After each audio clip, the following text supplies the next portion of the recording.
పనస municipality మొగిలిపాడు 201/1 survey నెంబర్లోని నేను 15 సంవత్సరాల క్రితం కొనుగోలు చేసుకుని నిర్మాణం చేసుకుని నివాసం ఉంటున్నా. మాకు రెండు వైపులా రోడ్డు చూపించారు. ఇప్పుడు రెండు రోడ్లు అక్రమాలు జరుగుతున్న దానివల్ల లోపలికి వాహనాలు రాకపోకలు ఇబ్బంది జరుగుతుంది. మేమందరం కలిసి రెవెన్యూ వారికి, మున్సిపాలిటీ అధికారులకు, అలాగే పోలీసులకు ఫిర్యాదు చేయడం జరిగింది. అయినా మాకు ఎలాంటి న్యాయం జరగలేదు అని మీడియాతో వాపోతున్న బాధితుడు. రోడ్డు అక్రమదారులకు సొసైటీలో పెద్ద మనుషులుగా చలామణి అవడంతో అందరూ వారికి మద్దతు ఇవ్వడం జరుగుతుంది. అందువల్లే మాకు న్యాయం జరగడం లేదు కనుకనే మేము కోర్టును ఆశ్రయిస్తున్నాము అని మీడియాకు తెలియజేశారు.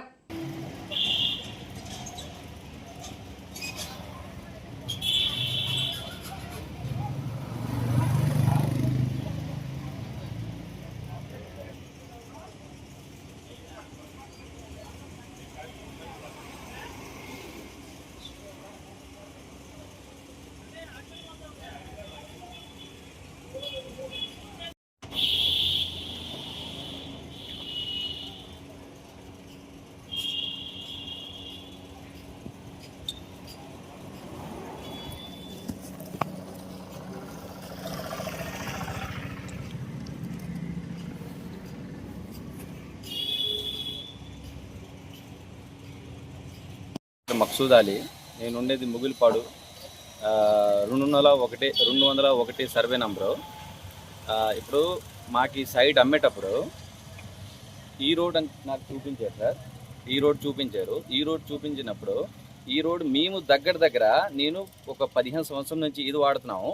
బట్ ఏంటంటే ఇది ఇక్కడ లోపల ఉన్ని రైస్ మిల్లు, దానికి ఇదే తావు చూపించారు, దానికి ఇదే ప్లాన్ అప్రూవల్ ఇచ్చారు సార్. నా బిల్డింగ్కి కూడా ఇదే ప్లాన్ అప్రూవల్ ఇచ్చారు. ఇది కూడా దగ్గర ఒక ప్లాన్ అప్రూవల్ బట్టి చూస్తే దగ్గర 35-40 సంవత్సరం నుంచి ఈ రోడ్ ఎలాగ ఉన్నాయి. కానీ మొన్న దగ్గర ఒక 2 సంవత్సరం ముందు ఇది కట్టేశారు. కట్టిన తర్వాత ఈ రోడ్డు కాదు, ఇప్పుడు ఈ రోడ్ అని చెప్పి నాకు చూపిస్తున్నారు. బట్ ఏంటంటే ఈ రోడ్డు దగ్గర ఇది 18 అడుగులు సార్ రోడ్. ఇది ఇప్పుడు 18 అడుగులు చూస్తే ఇది 18 అడుగులు కూడా లేదు, మహా అయితే ఒక 9 అడుగులు ఉన్నాయి సార్ రోడ్. ఇది మాకు చాలా ఇబ్బంది అవుతుంది సార్. అన్ని విధంగా నేను ఇబ్బంది పడుతున్నాను. ఒక డిపార్ట్మెంట్కి వెళ్ళాను సార్. బట్ ఏంటంటే నాకు న్యాయం జరగలేదు సార్. మున్సిపాలిటీ ఆఫీస్కి వెళ్ళాను, మన చైర్మన్ గారి దగ్గరికి వెళ్ళాను, ఎస్పీ సార్ దగ్గరికి వెళ్ళాను, గ్రీవెన్స్లో పెట్టాను. అన్నీ పెట్టినా సరే నాకు ఇప్పుడు దాకా మరి న్యాయం జరగలేదు సార్. మేమైతే మరి ఇప్పుడు లీగల్గా వెళ్ళడానికి ప్రొసీడ్ అవుతున్నాం సార్. మీరు సైట్ కొని ఎన్ని సంవత్సరాలు అవుతుంది? ఇది సైట్ కొని 2015లో కొన్నాం సార్. ఇది మరి ఇప్పుడు ఇలా కన్స్ట్రక్షన్ చేస్తుంటే మరి మీరు ఏం చేస్తున్నారు? ఆపారా సార్? అన్ని విధంగా ట్రై చేసాం సార్, అన్ని విధంగా ట్రై చేసాం సార్. దీనికోసం మళ్ళీ మున్సిపాలిటీ ఆఫీస్కి కూడా ఇప్పుడు ఈ మధ్యన కూడా వెళ్ళాం. బట్ ఏంటంటే అక్కడ నుంచి కూడా ఏం రాలేదు. లాస్ట్లో మన సర్వేర్కి కూడా పెట్టాం సార్. సర్వేర్ వచ్చి సర్వేర్ కూడా చేసి సర్వేర్ కూడా మా హద్దు కరెక్ట్గా అదే చూపించారు. ఏ హద్దులు ఉన్నాయి ఆ హద్దులే చూపించారు. ఆ హద్దులు చూపిస్తే ఆ హద్దు ప్రకారం అయితే కరెక్ట్గా 18 అడుగులు సరిపోతున్నాయి.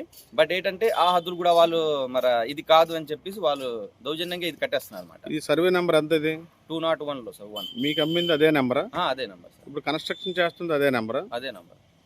మరి జాగా ఇక్కడ 10 సెంట్లో ఉండాలి, ఎక్కువ ఉంది అంటారు కదా?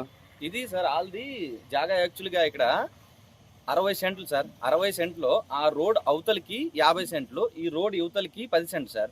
అయితే ఈ 10 సెంట్లో చూస్తే ఇప్పుడు అక్కడ నుంచి ఇక్కడ వరకు మనం ఈ కొలత పెట్టామనుకో సార్, కొలత ప్రకారం దగ్గర 20 సెంట్లు 25 సెంట్లు వచ్చేస్తాయి సార్. బట్ ఏంటంటే వాళ్ళకి మనం ఎప్పుడైనా డాక్యుమెంట్ రాయండి ఇది మీది కాదని చెప్తే, లేదు మరి డాక్యుమెంట్ తేవట్లేదు కానీ గొడవలకి వచ్చేస్తున్నారు. ప్రతి దానికి డాక్యుమెంట్ అయితే తేవట్లేదు సార్. మొన్న దానికోసం ఇక్కడ గొడవ కూడా అయిపోయింది. బట్ ఏంటంటే వాళ్ళు చేస్తామన్నారు కూడా ఇప్పుడు కూడా మళ్ళీ వాళ్ళు కన్స్ట్రక్షన్ చేసేస్తున్నారు. ఇప్పుడు నాకు చాలా ఇబ్బందిగా ఉంది సార్. మరి దీని మీద మీరు లీగల్గా ఏమైనా ప్రొసీడ్ అవుతున్నారా? అవును సార్, అదే చూస్తున్నాం. మరి ఇప్పుడు వాళ్ళు అది చేయకపోతే మరి లీగల్గా ఏమైనా వెళ్ళాలి సార్ అని చెప్పి చూస్తున్నాం. ఓకే.